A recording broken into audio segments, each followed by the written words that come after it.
today. Pleasure to be here, Angela. So tell me a little bit about your role at Mr. Stax and about kind of how big the chain is and what you guys are doing there these days. Sure. I'm the COO responsible for operations at Mr. Stax. We have 70 total restaurants, over 8 states. We've been in business for over 60 years, and so we've continued to grow slowly throughout the years, and hopefully we can continue to do this once we get past this environment.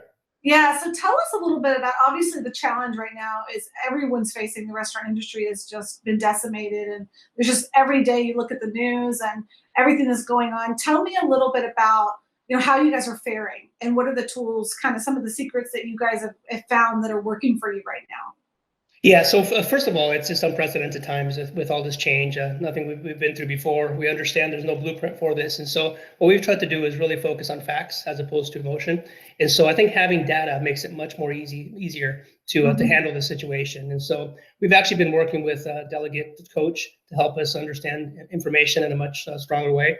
As I mentioned, we have 70 restaurants, and so to review 70 different reports makes it very difficult. And so I think Coach has allowed us to use a platform that's more intuitive, but also helps us sort data in a very easy fashion. So tell me a little bit about why you looked at that solution. What were you trying to solve for? And then how fast was it to integrate with your system or get it up and running? And just a little bit about people that don't know anything about it. If I'm a restaurant out there and I've got, even if I don't have multiple locations, if I just want to look at my data and slice and dice it in unique ways, tell me a little bit about, how you kind of came about it and what is it doing for you now? Sure. So initially we had Excel-based information that we were able to sort, look at, and analyze, which worked for us. But what ended up happening in this crisis is that it forced us to play defense very quickly and identify how we can cut losses. And so open or close decisions, who we needed to lay off or keep on, adjusting operating hours. Those are all things that were changing daily and sometimes within the day as news came out. And so what Coach allowed us to do is it allowed us to sort all that information around sales and labor, by day part, by hour, by channel, understanding the to-go channel, delivery, and really made us helped us make some good decisions around which restaurants to keep open, which ones to close. We decided to close 5 of our 70 restaurants, and so I think by using Coach, it allowed us to really limit operating hours to an amount that allowed us to stem losses.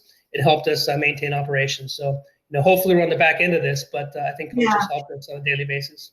Now, are your restaurants open now? I mean, tell me a little bit about what's going on in the climate of today. I mean, like you said, you've only closed 5, which is actually a really good track record considering what's going on with a lot of the restaurant brands that I've spoken with recently. So I'd love to know so what, from those 5 that you've closed, obviously you shuttered them temporarily, right? And then the plan is to kind of open state by state depending on what the regulations are? Yeah, absolutely. So if we look at pre-crisis levels, we were doing about 8% of our sales on off-premise business. And so dine-in was a huge portion of our business. And so as you can imagine, that was a big hit when we were forced to close dining rooms. Now, luckily, we've been able to more than double that amount, almost 3x in a lot of locations, as we continue to focus on the off-premise. We've actually introduced curbside service as well, which I think has helped us quite a bit. And so really just contracting, focusing on off-premise, and build from there, and just help get us to a point where we can get ready to reopen. So when you say curbside or curbside, you mean like just the regular to-go orders? Is there any way that anything you're doing with that? Because I know a lot of restaurants have been talking about how the main thing is to get the food out fast, right? To the customers when they get in the parking lot. Are you using any kind of text alerts or anything unique to kind of just make that go really quickly and seamlessly?